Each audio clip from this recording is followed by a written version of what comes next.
Another day, another embarrassing story about Uber. The embattled ride-hail company logged another controversy on when Bloomberg News published dashcam video of CEO Travis Kalanick arguing with his own Uber driver over the company's treatment of drivers, prompting a mea culpa from him on Tuesday night.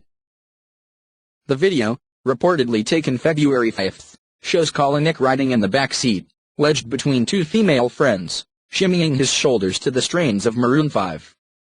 When the ride ended, driver Fawzi Kamel took the opportunity to share a common driver complaint: "You're raising the standards, and you're dropping the prices." The pair discussed the state of the ride-hail market for a few moments before Kamel drove his point home. "People are not trusting you anymore," he said. "I lost $97,000 because of you. I'm bankrupt because of you. You keep changing every day." Kalanick denied that the prices for Uber's high-end service, Uber Black, had fallen that much, saying, "Bullshit." Then he got personal with Kamel. "Some people don't like to take responsibility for their own shit," he said. "They blame everything in their life on somebody else. Good luck." Then he slammed the door. According to Bloomberg News, Kamel took the opportunity to rate his rider with just a single star.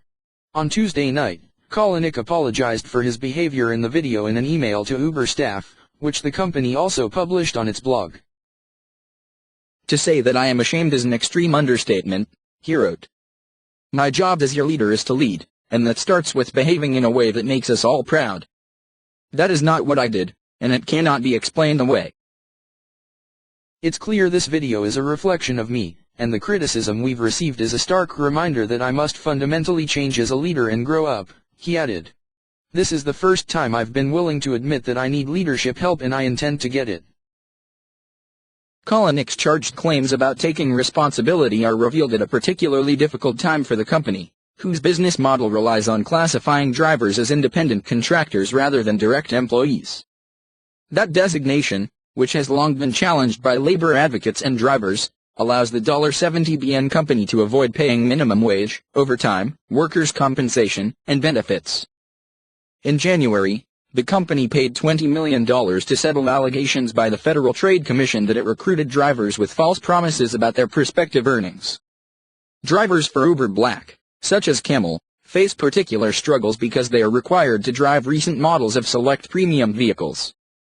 Drivers earn a higher rate, but they are increasingly competing with Uber's cheaper UberX rides. Fawzi Kamel, the executive director of the New York Taxi Workers Alliance, called Kalanick's interaction with Kamel heartless and appalling. "Fawzi Kamel's plight is far from unique," he said. "We've talked to so many drivers who have been left in insurmountable debt after purchasing or leasing vehicles based on promised income from Uber, then unable to make the payments as Uber has slashed fares, increased its commission, and flooded the streets with too many vehicles." Though Uber's treatment of drivers has been publicized and criticized for years, many customers appeared to reach a tipping point in the aftermath of Donald Trump's executive order banning travel from 7 Muslim-majority countries. Uber appeared to attempt to capitalize on a New York airport strike by taxi drivers, many of whom are Muslim immigrants, prompting widespread outrage and a viral #DeleteUber campaign that reportedly resulted in more than 200,000 customers deleting their accounts. The turmoil has continued with allegations of widespread sexual harassment and gender discrimination, a lawsuit alleging the theft of trade secrets from Google's self-driving car company, and most recently, the resignation of a top engineering executive over his alleged failure to disclose a sexual harassment allegation at his prior employer.